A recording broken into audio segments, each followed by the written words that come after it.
Inspiring woo. That's excellent. I'm your host, Sean Day9 Plott, and if you have never been to this show before, it's simple. We have a slew of incredible guests who are going to talk about all their upcoming games, one after the other. So, I'd like to warmly welcome all of you for coming out to the beautiful Ace Hotel Theater in downtown Los Angeles. Twitch chat, it's a pleasure to have you here. I know that you're currently being productive and constructive in chat right now.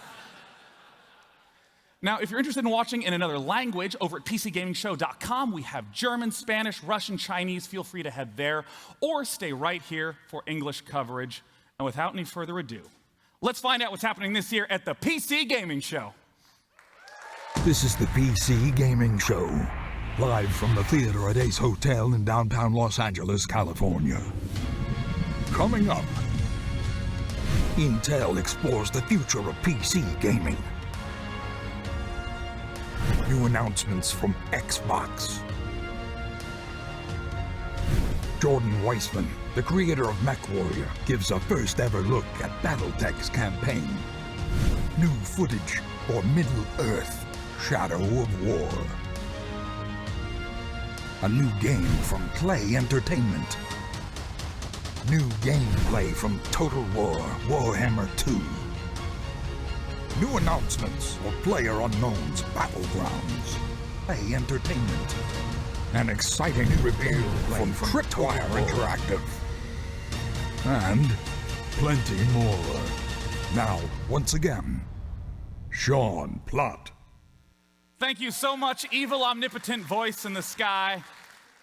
Let's talk about our very first game. It is an expansion According to to the legendary Wikipedia, and infamous turn-based strategy game, XCOM 2. Let's take a look.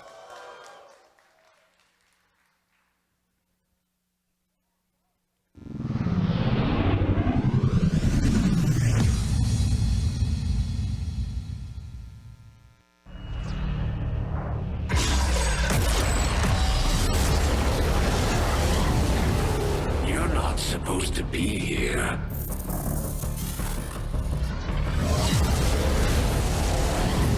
At last, a true battle.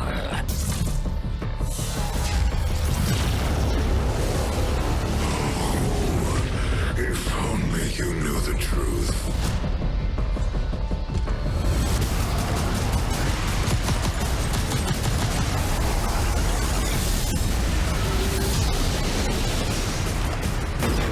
There were 3 resistance groups that we consider a legitimate threat to Advent. Together, they'd make one hell of a fighting force. Too bad they hate each other. So, you do exist. They were sent here to purge the lost. You are safe here.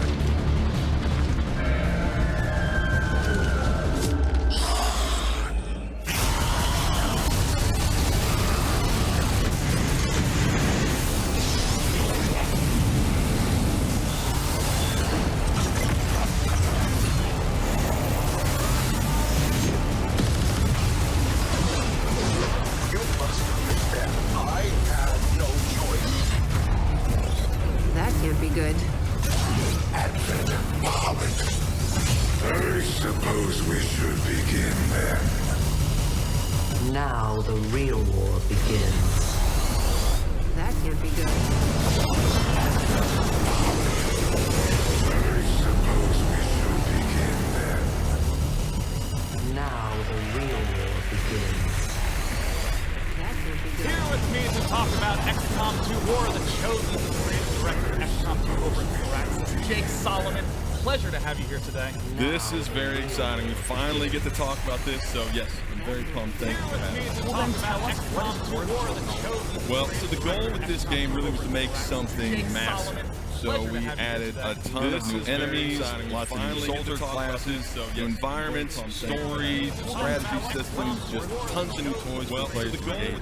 I understand that it's an expansion that's even larger than any of the ones you've done previously. Yeah, easily twice the size of the previous XCOM expansion. It is massive. Well, let's go ahead and start talking about some of the content that's in there. Who are the Chosen, right? You saw them, they starred in the trailer. Yeah. So they were designed to be the ultimate enemies of XCOM. They are three Let's go ahead and almost start talking about some of the champions of the content alien that's army. in there. And they have three very distinct personalities and three very distinct fighting styles. The player's going to get to know those really well because over the course of a whole game, they're going to fight each of those chosen multiple times. And the chosen, just like the player, they get stronger over the course of the game. They learn new skills, new abilities. They even gain new procedural strengths that the player's going to have to contend with. So in a sense, it's not like a normal enemy where you might see a chosen in one battle and a chosen in the next. It will be the same chosen again and again and again, getting results. That's right. And so they always have something new up their sleeve because they're always learning sort of new tricks. Well, you mentioned the personalities of the different chosen. Yeah. Walk me through who the chosen are and what these strengths and weaknesses might be. Yeah, so for example, there's the assassin, and her personality is tied up in duty and honor. She feels very honor-bound to serve her masters, her creators, and she does that, of course, by hunting down XCOM and killing soldiers, you know. A natural expression of identity. We're bringing back some familiar elements from earlier games, yes. Yeah. But combat-wise, she's a mix of stealth and close-quarters combat, so she can vanish from sight, and she uses that to get in close on the soldiers and use her blade. So, like the other chosen, she's very powerful, and she has a sort of unique fighting style that the player hasn't seen before. And we've talked about this new obstacle in the form of the chosen. You know, mentioned the assassin. Who are the other two? There's the hunter, that's more of a long-range sniper. Yeah. And then we have the warlock, which is, you know, a warlock. So, doesn't he look like a warlock? So yeah, they all have very unique skill sets, and so it's fun to fight each of them. What about the new tools that players have in order to try to overcome this obstacle of the chosen? Yes, so as you saw in the trailer, XCOM is not the only resistance movement on Earth. So in War of the Chosen, you have these three factions out there, and like the Chosen, they all have distinct philosophies and distinct fighting styles. But for the player to get access to those, first they have to win those factions over. They have to recruit them to the XCOM cause. But when you do, you have access to the most powerful soldiers we've ever created. So and we're taking a look at the Reaper right now. What's the gameplay of the Reaper? That's right, the Reapers. So they are sort of stealth marksmen and saboteurs. Then we have the Skirmishers, which are actually defectors from the alien army. Oh, that makes sense with the art style. Yeah, right. yeah. Look at those fingers. Yeah, so they're half alien human hybrids, and they're sort of like single soldier wrecking crews. They're really powerful. And then we have the Templars, and they're the most mysterious of the factions. They are psionic wildlings, and they work a little differently because they build up power over multiple attacks that they can then unleash in more devastating abilities. So it's sort of like a mini resource management mechanic specifically for the Templar. It definitely is. There's trade-offs there where as they gain focus, you either want to keep it because it makes them stronger, or you can spend it on these really powerful abilities.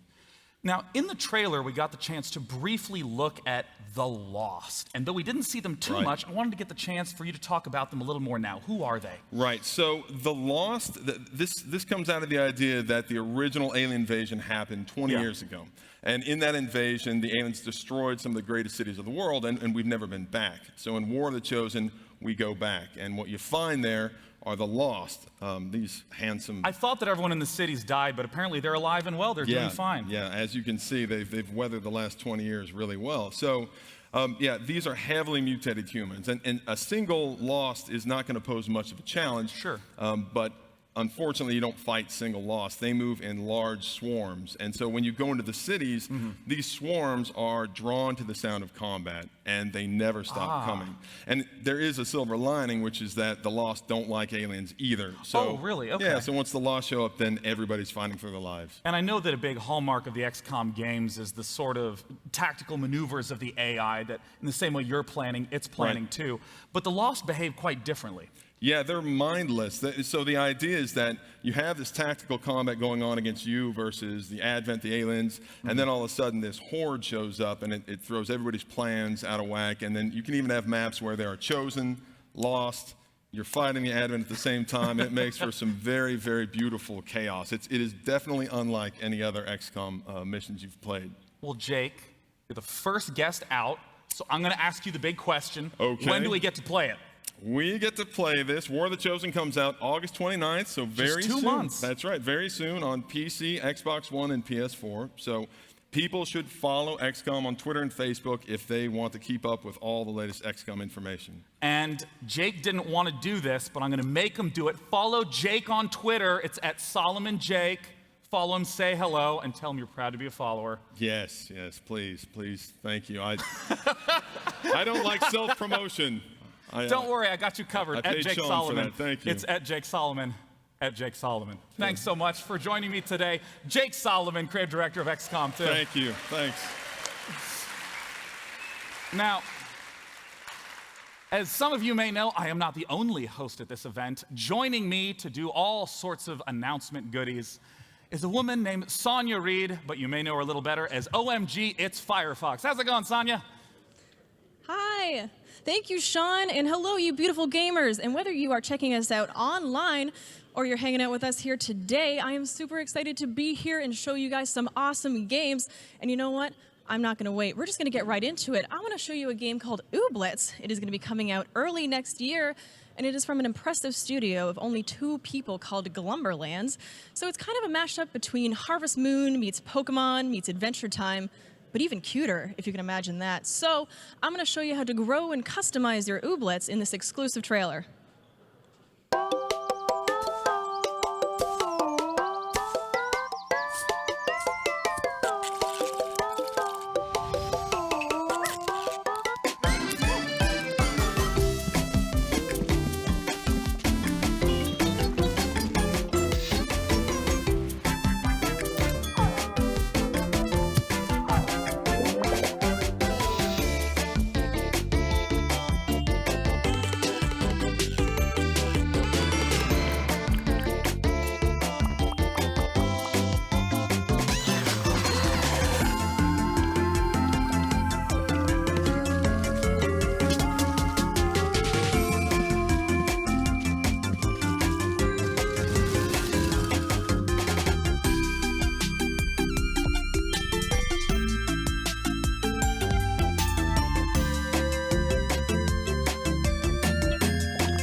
That trailer.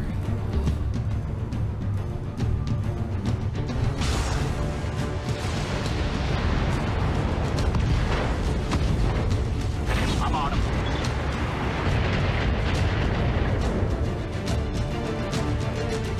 Yes, Commander. Moving to position.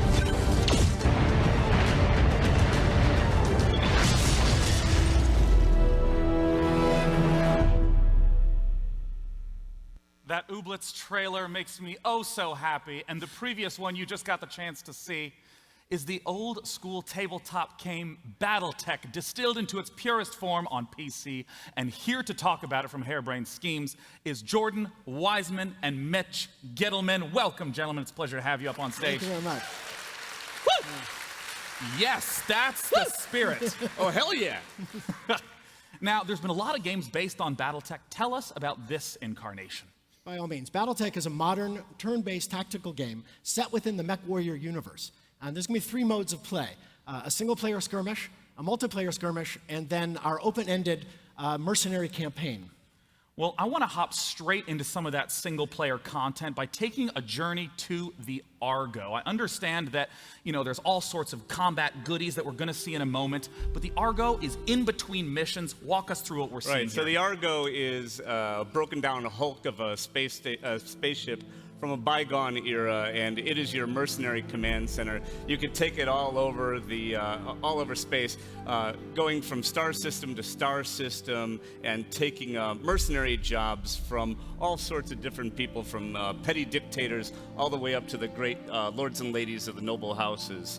And from there, you can also command your entire mercenary crew. There's Samiri, she's your navigator, and you command her and all of your mech warriors as you take your jobs and upgrade your ship.